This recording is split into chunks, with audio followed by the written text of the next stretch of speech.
السلام علیکم ورحمۃ اللہ وبرکاتہ۔ سب سے پہلے سبھی حضرات اعتکاف کی نیت کر لیجئے، پڑھیے بسم اللہ الرحمن الرحیم۔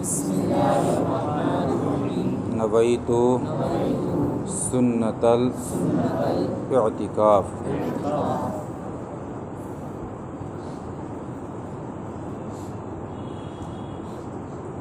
آقا کریم صلی اللہ تعالی علیہ وسلم کے حسب و نسب کی بات چل رہی ہے۔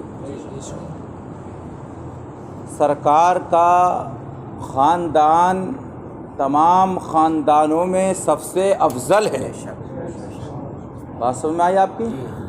آقا کریم صلی اللہ علیہ وسلم کا خاندان تمام خاندانوں میں سب سے افضل و اعلیٰ ہے، اور اس کی تصدیق بخاری شریف کی وہ حدیث کر رہی ہے جو بخاری شریف کے جلد اول کے صفحہ 10 پہ لکھا ہوا ہے کہ جب ہرقل بادشاہ کی بارگاہ میں ابو سفیان جب پہنچے تھے، اور یہ اس وقت ایمان لے کر نہیں آئے تھے، حضرت ابو سفیان اس وقت ایمان لے کر نہیں آئے تھے، تو ہرقل بادشاہ نے آقا کریم صلی اللہ تعالی علیہ وسلم کے بارے میں کچھ سوالات کیے، اور یہ سوالات کس سے کیے؟ ابو سفیان سے، اور اس وقت ابو سفیان نبی کریم پر ایمان لے کر نہیں آئے۔ یہ بہت طویل حدیث ہے، مجھے اس میں نہیں جانا ہے، بس اس کا ایک ٹکڑا آپ کے سامنے پیش کرنا ہے۔ ان سوالوں میں ایک سوال یہ تھا ہرقل بادشاہ کا ابو سفیان سے کہ یہ بتائیے کہ جو تمہارے درمیان رسول تشریف لائے ہیں وہ حسب و نسب کے اعتبار سے کیسے ہیں؟ بات سمجھ رہی ہے؟ ہرقل بادشاہ نے کس سے سوال کیا؟ کس سے سوال کیا؟ ابو سفیان سے، کہ وہ نبی جو تم میں تشریف لائے ہیں وہ حسب اور نسب کے اعتبار سے کیسے ہیں؟ تو ابو سفیان کہنے لگے کہ میری طبیعت تو یہ چاہ رہی تھی کہ کچھ نقص بیان کر دوں۔ بھائی جب ایک آدمی دوسرے آدمی کا مخالف ہوگا تو کہیں نہ کہیں کمی والا پہلو تلاش کرے گا نا۔ تو ابو سفیان کہتے ہیں کہ میں نے بہت سی چیزیں ہرقل بادشاہ نے مجھ سے پوچھی کہ ان کا معاملہ کیا ہے، کیا وہ بات جو بولتے ہیں سچ بولتے ہیں یا جھوٹ بولتے ہیں؟ تو انہوں نے کہا وہ جو بولتے ہیں سچ بولتے ہیں۔ ساری باتیں انہوں نے بتائی۔ پھر بولا میں سوچ تو رہا تھا کہ جھوٹ بول دوں، لیکن پھر میرے دل میں آیا کہ نہیں، وہ اس لائق ہے ہی نہیں کہ ان کے بارے میں جو بولا جائے، ہے نا۔ ابو سفیان کہتے ہیں میں نے کہا ہوا فینا ذو نسب و حسب، جس رسول کے بارے میں تم مجھ سے پوچھتے ہو وہ عرب کے اندر حسب کے اعتبار سے بھی اعلیٰ ہے اور نسب کے اعتبار سے بھی اعلیٰ ہے۔ ایک کافر اس وقت جب ابو سفیان ایمان نہیں لے کر آئے، بعد میں تو ایمان لے کر آ گئے، صحابی رسول بنے، لیکن اس وقت جب ایمان لے کر نہ آئے ان سے بھی اس بات کی تصدیق ہو گئی کہ سرکار کا حسب بھی اعلیٰ ہے اور سرکار کا نسب بھی اعلیٰ۔ حضرت فرماتے سب سے اولا و اعلیٰ ہمارا نبی، سب سے بالا و بالا، سب سے بالا و بالا، اور اپنے مولا کا پیارا، اپنے مولا کا پیارا، اور دونوں عالم کا دولہ، اور کون دیتا ہے دینے کو منہ چاہیے، دینے والا ہے سچا۔ جو کچھ ہمیں ملا ہے یہ ہمارے نبی کا صدقہ ہے۔ تو بات کل چل رہی تھی، میں نے پورا نسب نامہ جو سرکار کا آپ تھے نہیں، میں نے ذکر کیا کہ آقا کریم صلی اللہ علیہ وسلم کے پردادا کے بارے میں نے ذکر کیا۔ سرکار کے پردادا ہاشم، ان کا ذکر میں نے آپ سے کیا۔ پھر آقا کریم کے دادا جن کا نام حضرت ابو طالب نہیں، عبد المطلب، بولیں گے تو نہیں؟ انشاءاللہ 11 تاریخ کو ہم آمد مصطفیٰ پر پروگرام کرائیں گے، کیا رائے ہے آپ کی؟ کیوں جی؟ بہتر رہے گا نا بھائی۔ اگر نبی کی محبت میں اگر کسی کی جیب خاص سے 150 روپے خرچ ہو کے، اور یہ پروگرام بجائے یہاں نہ کرا کے جہاں نماز جنازہ ہوتی وہاں کر لیا جائے، اور تھوڑا تخت وغیرہ لگا کر کے 2-4 علماء کو اپنی ٹھاکر دوارا کے اور ایک آدھا کو کسی باہر کے بلا کر کے اور ایک اچھے پیمانے پہ پروگرام کرا دیا جائے تو کیسا رہے گا؟ آپ دیکھیے لوگ کہہ رہے پرمیشن نہیں مل رہی ہے، لیکن آپ دیکھیے پرمیشن یہاں سے جائزہ لیجیے آپ، مراد آباد سے میں کہہ رہا ہوں، یہاں ٹھاکر دوارا سے مراد آباد تک، یہ ان کا ہندوؤں کا ایک تہوار ہے، کس ٹائم پہ کیا چل رہا ہے وہ رام لیلا، جہاں تہاں پنڈال ملیں گے اور کئی ہزار کا مجمع ہے۔ بھائی ایک بات بتائیے، جب پرشاسن ان کو پرمیشن دے سکتا ہے تو کیا ہمیں پرمیشن نہیں ملے گی؟ اور ہمیں تو یہاں زیادہ لوگ نہیں۔ بھائی 11 تاریخ میں جی انشاءاللہ دیکھیے حاجی جی بھی کہہ رہے ہیں کہ ہو جائے گی. کیسا رہے گا بھائی؟ 11 تاریخ میں نبی کی محبت میں ہم پروگرام کرائیں گے. کیسا رہے گا؟ اچھا رہے گا کہ نہیں رہے گا؟ تو پھر نبی کے نام پر بولو سبحان اللہ. تمہیں سناتا ہوں آقا کریم صلی اللہ علیہ وسلم کے پیارے دادا حضرت عبد المطلب رضی اللہ تعالی عنہ کے بارے میں آتا ہے کہ یہ خانہ کعبہ کے متولی اور سجادہ نشین بنے تھے. خانہ کعبہ کے متولی اور سجادہ نشین بنے. یہ کیونکہ انہوں نے یہ مدینہ میں رہے، پھر مدینہ سے یہ ہجرت کر کے مکہ میں چلے گئے تھے، تشریف لے آئے تھے. تو مکہ کی جو خلافت اور سجادگی کا معاملہ تھا آقا کریم کے دادا حضرت عبد المطلب رضی اللہ تعالی عنہ کے ہاتھ میں تھا.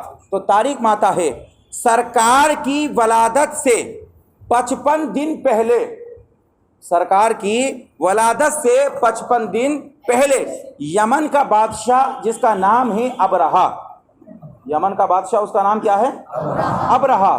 یہ اپنی فوج کے ساتھ ہاتھیوں کو لے کر کعبے پر حملہ کرنے کے ارادے سے نکلا تھا. سمجھ میں آئی بات؟ آپ یمن کا بادشاہ ابرہا، یمن کا بادشاہ ابرہا اپنی فوج اپنی پوری ٹیم کے ساتھ کعبے پر حملہ کرنے کے ارادے سے نکلا. اور اس کا سبب یہ تھا کہ اس کے دارالسلطنت صنعاء میں اس نے ایک گرجا گھر بنایا. بہت توجہ کے ساتھ آپ کو کیا ہے سننا ہے. انشاءاللہ 12 تاریخ تک ہر دن آپ کو الگ الگ ایک پیغام دیا جائے گا. تو اس نے یمن کے اپنی دارالسلطنت کے صنعاء میں ایک اپنا گرجا گھر بنایا. اور اتنا حسین و جمیل اور اتنے بڑے پیمانے پہ گرجا گھر تھا کہ جو بھی ایک مرتبہ اس کے گرجا گھر کو دیکھ لیتا ان کے مذہب کا ماننے والا وہ اسی کا تابع اور اس کا مطیع و فرما بردار ہو جاتا تھا. تو اب اس ابرہا نے یہ سوچا کہ ایک کام کیا جائے کہ میں جو لوگ جو ہے خانہ کعبہ کا حج کرتے ہیں، اب بجائے خانہ کعبہ کے حج کرنے کے لوگ میرے گرجا گھر کا حج کرنے کے لیے آئے. بات سمجھ آپ کی؟ اس ظالم نے کیا سوچا کہ لوگ جو خانہ کعبہ کا حج کرتے ہیں تو خانہ کعبہ کا حج کرنے کے بجائے لوگ میرے گرجا گھر کا حج کرنے کے لیے آئے. تو اس نے یہ بات جب لوگوں میں بیان کی تو قبیلہ کنانہ کا ایک شخص ہے اس کو اس بات کا علم ہوا کہ ابرہا نے یہ بات بولی ہے کہ میرے گرجا گھر کا لوگ جو ہیں حج کرنے کے لیے آئے. تو قبیلہ کنانہ یہ عرب کا بڑا قبیلہ ہے. یہ سے اس نے اس ابرہا کی بات کو سنا تو یہ اس قبیلے کا ایک نوجوان غضبناک ہو گیا اور آپے سے باہر ہو گیا اور کہا کہ یہ کیسے ہو سکتا ہے کہ جس کعبے کی تعمیر حضرت ابراہیم علیہ السلام نے کی ہو، جس کعبے کی تعمیر حضرت اسماعیل علیہ السلام نے کی ہو اور جس کعبے کی تعمیر حضرت آدم علیہ السلام نے کی ہو، اس کعبے کو چھوڑ کر اللہ کے گھر کو چھوڑ کر ہے نا یہ ایک ظالم ابرہا کی گرجا گھر کی جو ہے عبادت کی جائے اور اس کا حج کیا جائے، ایسا ہرگز نہیں ہو سکتا. تو یہ نوجوان اٹھتا ہے اور اٹھنے کے بعد مقام صنعاء پہنچتا ہے اور مقام صنعاء پہنچنے کے بعد ابرہا کا جو گرجا گھر تھا جو حسن و جمال کا پیکر تھا وہاں پر بڑھ کر اس نے ابرہا کے گرجا گھر کے اندر پخانہ کر ڈالا. ابرہا کے گرجا گھر کے اندر کیا ہے پخانہ کر ڈالا کیونکہ وہ تو گرجا گھر تھا، وہ عبادت کا گھر تھوڑی تھا. اب اور پخانہ کرنے کے بعد اس نے اس کی ساری دیواروں کو اپنے پخانے سے لت پت کر دیا. اب لت پت کرنے کے بعد اس بات کا علم جو ہے صاحب ابرہا کو ہوا کہ میرے گرجا گھر کے اندر اور وہ بھی قبیلے کنانہ کے عرب کے نوجوان نے پخانہ کیا ہے، یہ تو اب آپے سے باہر ہو گیا. کہا کہ اس کا بدلہ اب میں خانہ کعبہ کی اینٹ سے اینٹ بجا کر لوں گا. اس نے اپنی پوری ٹیم کو تیار کیا اور ٹیم کو تیار کرنے کے بعد ہم نبی کی محبت میں بیٹھے ہیں کہ دیکھیے سرکار دو عالم ابھی دنیا میں تشریف نہیں لائے ہیں لیکن اللہ کی قسم آپ کی آمد سے پہلے برکتوں کا ظہور ہونا شروع ہو جاتا ہے. ابھی آپ دیکھیے کیسی برکت کا سرکار کے نور محمدی جو حضرت عبد المطلب کی پیشانی میں چمک رہا تھا. میں نے کل آپ سے بتایا کہ عرب کے لوگ عبد المطلب کو اتنا چاہتے تھے کہ اگر عرب کے اندر قحط سالی پڑ جاتی تھی تو لوگ سرکار کے دادا عبد المطلب کو پہاڑوں پہ لے کر جاتے تھے اور نور محمدی جو سرکار عبد المطلب کی پیشانی میں چمک رہا تھا لوگ اس کا وسیلہ مانگ کر دعا مانگتے تھے یا اللہ نور محمدی کے صدقے میں مولا تو ہماری پریشانی کو دور فرما دے. تو عرب کے لوگ کہتے ہیں ہم دعا مانگتے تھے اللہ ہماری دعا کو قبول فرما لیتا تھا. ابھی نبی تشریف نہیں لائے ہیں لیکن نور محمدی کے صدقے میں اللہ ان کی دعا کو قبول فرما رہا ہے. تو تاریخ میں آتا ہے ابرہا اپنی پوری ٹیم کے ساتھ جو ہے خانہ کعبہ پر حملہ کرنے کے لیے چل دیتا ہے۔ تو یہ دو دستوں میں لوگ آتے ہیں، دو گروہ میں لوگ آتے ہیں۔ ابرہا کا پہلا گروہ جیسے ہی مکۃ المکرمہ پہنچا تو انہوں نے کیا کرا، جو مکۃ المکرمہ کے جو عرب کے سردار عرب اس وقت کون تھے؟ حضرت عبد المطلب۔ سردار عرب کون تھے؟ حضرت عبد المطلب رضی اللہ تعالی عنہ۔ اور ابرہا کہاں کا بادشاہ تھا؟ یہ یمن کا بادشاہ تھا۔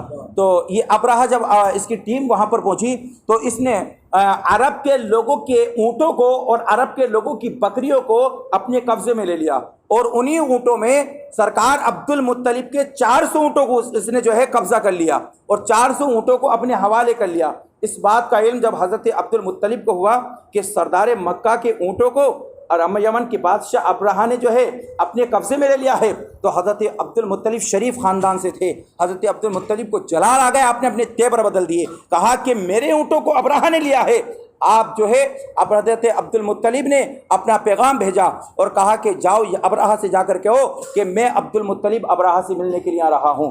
حضرت عبد المطلب ابرہا سے جب ملنے کے لیے وہاں پر پہنچے تو ابرہا نے آپ کا انتظار کیا اور یہ بات سوچنے لگا کہ میرے پاس سردار عرب مجھ سے ملنے کے لیے آ رہا ہے، اس کا مطلب یہ ہے کہ ان کے دل میں میری کچھ نہ کچھ محبت پیدا ہو گئی ہے، اور جس ارادے سے میں آیا ہوں ہو سکتا ہے کہ وہ میرے ارادے کو قبول کر رہے ہیں، یہ اس کی نیت میں ابرہے کی بات آئی۔ حضرت عبد المطلب جب ابرہا کے پاس پہنچے، بات سمجھ آ رہی ہے آپ کے؟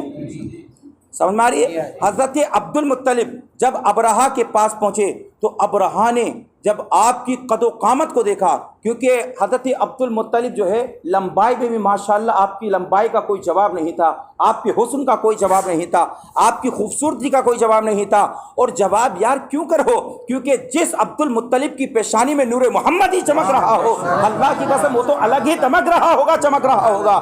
تو جیسے ہی ابرہا کی نظر حضرت عبد المطلب پہ پڑی تو نور محمدی کو دیکھ کر ابرہا کانپنے لگا، خوف زدہ ہو گیا ہے اور اپنے اونٹ سے زمین پر اتر آتا ہے اور کہنے لگتا ہے سردار عرب کیسا آنا ہوا، ذرا بتائیے تو صحیح۔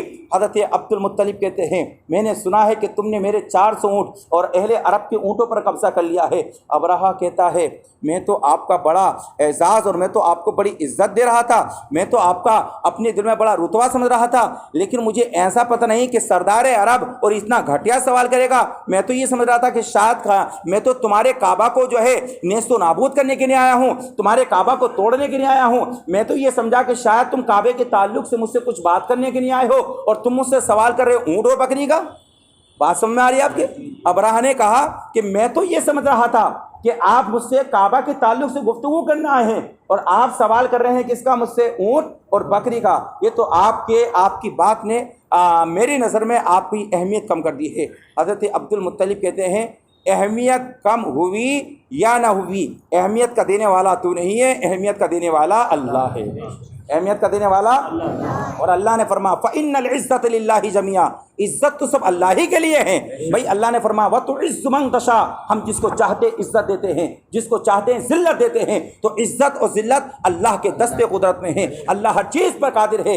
تو حضرت عبد المطلب فرماتے ہیں میں تجھ سے عزت کا سوال کرنے نہیں آیا ہوں، اور تو ہوتا کون ہے جو مجھے عزت دے گا؟ ارے مجھے عزت دینے والا میرا پروردگار ہے، میں تجھ سے عزت کا مطالبہ کرنے کی آؤں گا۔ میں جس کام کے لیے آیا ہوں تجھے وہ کام کرنا ہوگا، اور جو اونٹ تو نے میرے قبضے میں کیے ہیں وہ اونٹ میرے حوالے کرنا ہوگا۔ تاریخ میں آتا ہے ابرہا نے ان اونٹوں کو حضرت عبد المطلب کے حوالے کر دیا۔ ابرہا نے کہا جاتے جاتے ایک بات کان کھول کے سن لینا، اب میں تمہارے مکہ پہ ایسی چڑھائی کروں گا کہ مکہ کی اینٹ سے اینٹ بجا دوں گا، مکہ کا کوئی نام لینے والا نہ ہوگا، مکے کو صف ہستی سے نیست و نابود کر دوں گا۔ حضرت عبد المطلب فرماتے ہیں اے ظالم، اے فرعون، تو مجھ سے مکہ کو مٹانے کی بات کر رہا ہے، میں تجھ سے اس تعلق سے کوئی گفتگو نہیں کر رہا ہوں۔ کیوں؟ کیونکہ مکہ بیت اللہ ہے، مکہ اللہ کا گھر ہے، اور جس کا گھر ہے وہی اس کی حفاظت بھی فرما لے گا۔ مکہ اللہ کا گھر ہے، اور جس کا گھر ہے وہی خود اس کی حفاظت فرما لے گا۔ مجھے اس بارے میں تجھ سے کوئی گفتگو نہیں کرنی ہے۔ آپ یہ جواب دے کر وہاں سے جو ہے چل دیتے ہیں۔ اب بات بہت جلدی پوری ہونے والی ہے، آپ گھبرانا مت، کیونکہ میں نے آپ سے کہا کیونکہ یہ 12 دن ہم آپ کو انشاءاللہ درس دیں گے، 2-4 منٹ آپ کے نبی کی محبت میں صرف ہو جائیں تو کوئی فرق آنے والا نہیں ہے۔ آقا کریم کے پیارے دیوانوں، تاریخ میں آتا حضرت عبد المطلب جانوروں کو لے کر اپنے گھر چلے جاتے ہیں، اور اپنے خاندان اور اپنے ماننے والے چاہنے والے تمام لوگ لوگوں کو جمع کر کے فرماتے ہیں کہ سب اپنے مویشیوں کو لے کر, اپنے سامان کو لے کر, کھانے پینے کا سامان کو لے کر اپنے گھروں کو چھوڑ کر تمہیں مکہ کے پہاڑوں پہ جا کر تمہیں پناہ گزی کرنی ہے, اور وہیں پر رہ کر تم جو ہے اس کے دروں میں چھپ جاؤ اور وہاں پر رہ کے تم اللہ کی پناہ مانگو, اور پھر دیکھنا کہ اللہ ہماری وہاں سے مدد فرمائے گا جہاں سے ان کا وہم و گمان بھی نہیں ہوگا. تاریخ میں آتا ہے حضرت عبد المطلب اپنے جانوروں کو لیتے ہیں اور آپ کے خاندان والے اپنے جانوروں کو لیتے ہیں اور پہاڑوں پہ چلے آتے ہیں, اور جانے سے پہلے ایک مرتبہ جو ہے حضرت عبد المطلب جو ہے خانہ کعبہ کی بارگاہ میں جاتے ہیں اور خانہ کعبہ کی طرف متوجہ ہو کر اللہ سے یہ خطاب فرماتے ہیں, لاہم ان المرء یمنع رحلہ فامنع رحالک وانصر علی آل الصلیب وعابدیہ اليوم لک. اے اللہ, بے شک ہر شخص اپنے گھر کی حفاظت کرتا ہے. حضرت عبد المطلب نے خانہ کعبہ سے مخاطب ہو کر کیا کہا, اللہ کی طرف دل لگا کر کہ اے اللہ, بے شک ہر شخص اپنے گھر کی حفاظت کرتا ہے, اپنے گھر کی, لہذا تو بھی اپنے گھر کی حفاظت فرما لے. اور سلیب والوں اور سلیب کے پجاری عیسائیوں کے مقابلے میں اپنے اطاعت شعاروں کی مدد فرما. عبد المطلب نے یہ دعا مانگی اور اپنے خاندان والوں کے ساتھ پہاڑ کی چوٹی پر کیا ہے, چڑھ جاتے ہیں. اب تاریخ میں آتا ہے کہ عبد المطلب جو ہے جیسے ہی وہ اونٹ پر سوار ہو کر, جس کے اونٹ کا نام تھا محمود, اونٹ کا نام کیا تھا, محمود, جیسے ہی اونٹ پر وہ سوار ہوا خانہ کعبہ پر حملہ کرنے کے لیے, اب اس اونٹ کو اس نے اٹھانا چاہا لیکن اس کا اونٹ اٹھ نہیں پاتا ہے. خانہ کعبہ پہ جیسے حملہ کرنے کے ارادے سے وہ اس کے اپنے اونٹ کو اٹھاتا ہے, اس کا اونٹ اٹھ نہیں پاتا ہے. بہت کوششیں کی, بہت اونٹ کو مارا, لیکن اونٹ نے جو جگہ پڑ لی وہیں چپک گیا ہے, وہ اونٹ اٹھ نہیں پا رہا تھا. تاریخ ماتا ہزاروں کا لشکر تھا. ابرہا بڑی شان و شوکت کے ساتھ خدائیت کا دعویٰ کرتے ہوئے خانہ کعبہ کو مٹانے کے لیے جا رہا تھا, لیکن اللہ کی قسم اللہ کا غضب اس کے اوپر ایسا نازل ہوا ہے کہ آیت کریمہ میں آتا ہے, قرآن پاک میں آتا ہے, اللہ تبارک و تعالیٰ نے اس کا ذکر قرآن میں فرمایا ہے, الم تر کیف فعل ربک باصحاب الفیل الم یجعل کیدہم فی تضلیل وارسل علیہم طیرا ابابیل. اس کا ذکر اللہ نے قرآن میں فرمایا ہے. آقا کریم صلی اللہ تعالی علیہ وسلم کے پیارے دیوانوں, حدیث شریف میں بھی آتا ہے, آیت کریمہ بھی میں آتا ہے کہ اللہ تبارک و تعالیٰ کی طرف سے اس کو ہلاک کرنے کے لیے, اس کو برباد کرنے کے لیے اللہ تعالیٰ نے کچھ ابابیلوں کو مقرر فرما دیا ہے. اللہ نے کس کو مقرر فرمایا؟ آپ نے دیکھا ابابیل کتنا بڑا پرندہ ہے, اونٹ کے برابر ہوتا ہے یا اونٹ سے چھوٹا ہوتا ہے؟ چڑیا کے برابر ہوتا ہے. چڑیا کے برابر. اگر اللہ چاہے تو اس سے بھی چھوٹے پرندے سے ان کو نیست و نابود فرما دے. یہ بات حقیقت ہے کہ نہیں؟ آپ کو معلوم نہیں, جب سرکار مکہ سے مدینہ ہجرت کر کے گئے نا, مکہ سے مدینہ, تو 40 کافر 80 آنکھیں, 40 کافر کی 80 آنکھیں تو ہو گئی, 40 کافر 80 آنکھیں دروازے پہ ٹک ٹکی لگائے باندھے ہوئے تھے. ان کا مقصد کیا تھا کہ جیسے ہی محمد عربی ہمارے سامنے سے نکلیں گے ہم ان کو نیست و نابود کر دیں گے. لیکن اللہ کی قسم تاریخ ماتاک سرکار ان کافروں کے درمیان سے گزر بھی گئے اور انہیں پتہ بھی نہیں چلا, ہے نا, جس کا ذکر اللہ نے قرآن میں فرمایا, وما رمیت اذ رمیت ولکن اللہ رمی. اے محبوب, جو کنکریں پھینکی وہ حقیقت میں آپ نے نہیں پھینکی, وہ تمہارے رب نے کنکریں پھینکی, ہے نا. کنکریں پڑ گئی نا, اندھے ہو گئے, نابینا ہو گئے, نبی ان کے سامنے سے گزر گئے. تو جو لوگ نبی کو دیکھ نہ سکے, نبی کا بگاڑ نہ سکے, تو کیا وہ نبی کے باپ کا بگاڑ سکتے ہیں؟ کیا وہ نبی کے دادا کا بگاڑ سکتے ہیں؟ کیا وہ نبی کے خاندان کا بگاڑ سکتے ہیں؟ ارے نبی کا خاندان کا بگاڑ کے نہیں آئے, اللہ کے گھر کو بگاڑنے کے لیے آئے. اور اللہ کی قسم جو اللہ کے گھر کو بگاڑنے کے نکلتا ہے, اللہ تبارک و تعالیٰ اس کی نسلوں کو نیست و نابود فرما دیتا ہے. تاریخ میں آتا ہے, بس بات پوری ہو رہی, تاریخ میں آتا ہے ابابیل کا عذاب اس کے اوپر آیا. اور ابابیل کا عالم یہ تھا کہ ابابیل کی چونچ میں کنکر تھی. ابابیل کی چونچ میں کیا تھی؟ کنکر. اور اس کے پنجوں میں بھی کنکر تھی. اور اس کنکر کی شدت کا عالم یہ تھا کہ کنکر جو لوگ اونٹ پر بیٹھے ہوئے تھے, کہ جس کے بھی وہ کنکر پڑتی تھی اتنی شدت کے ساتھ پڑتی تھی کہ اس کے جسم سے پار ہو کر اس کے اونٹ سے بھی پار ہو کے نکل جایا کرتی تھی. تاریخ ماتا کہ ابرہا بھی ہلاک ہو گیا ہے اور ابرہا کے سارے ساتھی بھی کیا ہو گئے ہیں؟ ہلاک ہو گئے ہیں. تب جا کر مکہ کے لوگوں نے دیکھا, ارے ابو طالب تو ہمارے خاندان کے یار بڑے مکرم لوگ ہیں کہ اللہ نے ان کے صدقے میں اتنی بڑی پریشانی کو دور فرما دیا ہے. تو مکہ کے لوگوں نے بڑی غور کے ساتھ حضرت ابو طالب کے چہرے کو دیکھنے لگے, اور دیکھتے دیکھتے گئے لوگوں نے کہا کہ ہمیں ابو طالب کے چہرے پہ کوئی الگ چیز نظر آ رہی ہے، ان کی پیشانی پہ کچھ الگ چیز نظر آ رہی ہے۔ تو کہنے والوں نے کہا ارے یہ ابو طالب کا کمال نہیں ہے، یہ کمال اس نور محمدی کا ہے جو ابو طالب کی پیشانی میں چمک رہا ہے۔ اللہ کے رسول صلی اللہ علیہ وسلم کے اس نور کا کمال ہے جو ابو طالب کی پیشانی میں چمک رہا، عبد المطلب کی پیشانی میں چمک رہا تھا۔ تاریخ میں آتا ہے کہ نور محمدی کے صدقے میں حضرت عبد المطلب کی دعا کو اللہ تبارک و تعالیٰ نے قبول فرما لیا ہے، اور وہ ظالم جو مکہ کو ڈھانے آیا تھا اللہ تبارک و تعالیٰ نے اس کو ہی نیست و نابود فرما دیا ہے۔ پتہ یہ چلا کہ ابھی نبی تشریف نہیں لائے ہیں، لیکن آپ کی آمد کی برکت سے اللہ تعالیٰ نے جانے کتنے کافروں کو ہلاک فرماتے ہیں۔ بات سمجھائیے۔ اب یہ تو حضرت عبد المطلب کا واقعہ ہے، کل کو انشاءاللہ ہم آپ کے سامنے آقا کریم کے والد محترم حضرت عبداللہ رضی اللہ تعالیٰ عنہ کے تعلق سے کچھ سنائیں گے۔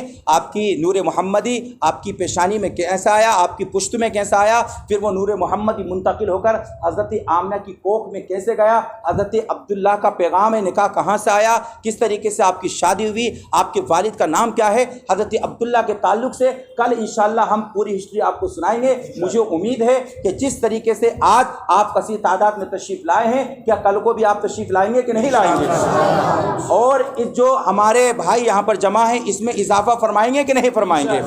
دیکھیے اگر آپ کم سے کم اپنے اگر گھر سے ایک فرد کو لے کر آ جائیں، جیسے مان لو کہ اگر گھر میں کسی کے 4 بیٹے، نماز تو سارے بیٹوں پہ فرض ہے، خالی باپ پہ فرض ہے۔ ایک بات بھی یاد رکھنا، حدیث پاک سرکار نے فرمایا کلکم راعٍ وکلکم مسئول عن رعیتہ، تم میں سے ہر ایک حاکم ہے اور قیامت کے دن حاکم سے اس کی رعایا کے متعلق سوال کیا جائے گا۔ گھر کا حاکم مرد ہوتا ہے، مرد کی ذمہ داری بنتی ہے اپنی اولاد کو نماز پڑھنے کا حکم دے۔ اگر آپ نے نماز پڑھنے کا حکم نہیں دیا تو جتنے بھی آپ کے بیٹے نماز پڑھیں گے، ایک ٹائم کی نماز چھوڑنے پر 1,82,00,000 برس جہنم کی آگ میں چلنا پڑے گا۔ آپ اندازہ تو لگائیے، ان تمام بیٹوں کا گناہ اس باپ کو ملے گا کہ جس باپ نے اپنے بیٹے کو نماز پڑھنے کا حکم نہیں دیا ہے۔ دنیا کی زندگی کا کوئی بھروسہ نہیں ہے۔ علماء اکرام فرماتے ہیں اللہ والوں نے کبھی بھی دنیا کو ترجیح نہیں دی، آخرت کو ترجیح دی ہے۔ جا کے دیکھ لو کوئی بھی اللہ کا ولی ہوگا، وہ کبھی اس نے دنیا میں اپنی پناہ گزی نہیں اختیار کی گی، چاہے وہ اجمیر کے خواجہ غریب نواز ہوں، چاہے وہ کلیر کے صابر پاک ہوں، چاہے وہ بریلی کے امام احمد رضا خان ہوں، چاہے وہ بغداد کے غوث پاک ہوں۔ آپ کہیں کا بھی جائزہ لے کے دیکھیے، یہ لوگ پہاڑوں میں چلے گئے، پتہ کیا یہ دنیا کے بے وقوف نہیں بلکہ دنیا کے سب سے بڑے عقل مند لوگ ہیں، کیونکہ انہوں نے دیکھا ہے کہ دنیا میں کچھ نہیں رکھا ہے، سب کچھ ہے تو وہ آخرت میں ہے۔ اس لیے دنیا فانی ہے، اس کی ہمیں کچھ تیاری کرنی ہے، اور تیاری یہ ہے کہ ہم سب سے پہلے مسجد کے نمازی بن جائیں، قوم کے غازی بن جائیں، نیک بن جائیں، ایک بن جائیں، اور انشاءاللہ اس شان کے ساتھ جب ہم دعائیں گے تو اللہ ہماری دعا کو ضرور بھی ضرور قبول فرمائے گا۔ اور دوسری بات یہ ہے کہ ابھی تک ہماری مسجد جامع میں بھی جھنڈے نہیں لگے اور ابھی تک گھروں میں بھی جھنڈے نہیں لگے۔ آپ سے گزارش ہے کہ کل آپ جھنڈے خریدیے گا اور اپنے گھروں کی چھت پہ جھنڈے لگائیے گا۔ انشاءاللہ عمل ہوگا کہ نہیں ہوگا؟ انشاءاللہ ہم یہاں کے بھی جھنڈے لگائیں گے۔ دعا ہے بارگاہ رب العالمین میں مولا تبارک و تعالی مجھ کو حق بولنے اور ہم سب کو اس پر عمل کرنے کی توفیق عطا فرمائے۔ آج کا یہ ماشاءاللہ کیونکہ 12 تاریخ نبی کی محبت میں لوگوں نے سوچا کہ 12 تاریخ تک یہ فاتحہ خوانی کا انتظام کر لیا جائے، تو حاجی کفایت اللہ خان صاحب اور حاجی فتو کی طرف سے یہ جو ہے ماشاءاللہ لڈو کا اہتمام و انصرام کیا گیا ہے۔ ہمارے لوگوں نے کچھ نہیں کہا کہ اگر کوئی اگلے دن انتظام کرنا چاہتا ہے تو وہ ایک دن پہلے بتا کے چلا جائے تاکہ ڈبل نہ ہو جائے۔ تو اگر کسی کو انتظام اگلے دن نبی کی محبت میں فاتحہ خوانی کرانی ہے تو وہ ایک دن پہلے ہی بتا کر چلے جائیں گے۔ ان کی جانب سے فاتحہ خوانی ہوگی، اس تبرک کو اس نیت سے کھانا کہ اس کو نسبت ہو گئی رسول کائنات سے۔ انشاءاللہ اگر بیمار کھائیں گے تو شفایاب ہو جائیں گے۔ شروع کرو جی۔ اچھا ماشاء